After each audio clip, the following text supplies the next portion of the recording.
বুড়া মানুষ টেলিভিশন চায়, চা দোকানে বসে বড় বড় চোখ কইরা রাক্ষসের মতো নাচ গান দেখে, নর্তকী দেখে, নাটক সিনেমা দেখে। আর জিগাইলে কয় না না না, যেটা কত খবরে না শুনি, যেটাই গপ মারে কি কাকা কদ্দুর খবর না শুনি। খবর মানুষের চোখ দিয়ে নি শুনে, কথা বলেন না কেন? মানুষ চোখ দিয়ে নি শুনে। তো আপনি যে চাইয়ে রয়েছেন, আপনি না বলে খবর শুনেন, তো শুনলে তো কানই যথেষ্ট। বোঝেন নাই আমার কথাটা? তো চাইয়ে রয়েছেন কেন? আপনি দোকান থেকে ফিরা এদিকে ফিরা বইয়েন, বোঝেন নাই? টেলিভিশন যখন এদিকে, আপনি যেহেতু খবর শোনা দরকার তো শুনলেন, আপনি ওইদিকে ঘুরে বইয়েন। কারণ আপনার তো দেখার দরকার, আপনার শোনানো দরকার। কোনানে কোনানে সিএনজি উল্টাইছে, আপনি গিয়া ঠিক করতে হইব। আপনার খবর তো এই, এখানে এই হয়েছে, ওইখানে ওই হয়েছে, এই খবর আপনার এত দরকার যে ময়মনসিংহে একটা সিএনজি একটা বাসের লগে উল্টায় গেছে। এটা আপনি খুব যত্ন নিয়ে শুনছেন, কারণ আপনার তো দায়িত্ব পরের দিন গিয়া ময়মনসিংহে সিএনজি ডালগি দিয়া ধরো। কথা বুঝেন না?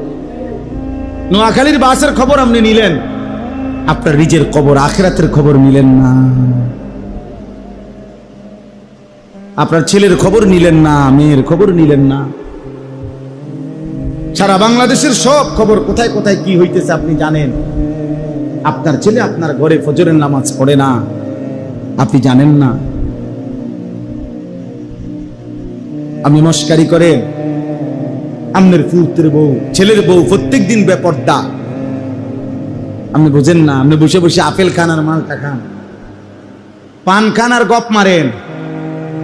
হ্যাঁ, গপ মারেন। আল্লাহর রহমতে আপনার দোয়ায়, 10 জনের দোয়ায় হুজুর খাস দোয়া করেন। ওদের বিল্ডিং এর কাম ধরছি, আল্লাহ যেন সব কাম সহজ করে দেয়। খাস দোয়া করেন, মানে জাতা দিয়া দোয়া করবেন, আল্লাহ যাতে বিল্ডিং এর মধ্যে একটা ফোঁটা কোনো অসুবিধা না। বালু বাড়িওয়ালা আমারে বুঝাইতেছে একজনে, হুজুর প্রত্যেকটা বালু দোয়া করেন, প্রত্যেকটা বালু আস্তরের, প্রতিটা বালু ধুইয়া শুকাইয়া এরপরে আস্তর করছে। বালু আগে ধুইয়া লইছে। তা আমি বললাম ভাই মাশাআল্লাহ, আমি বুঝলাম বালু ধুইয়া দিয়েছেন যাতে বালুর মধ্যে কোনো বালু না থাকে। মানুষ কোনো কিছু ধোয় কি কারণে? যাতে কি না থাকে, তো বালু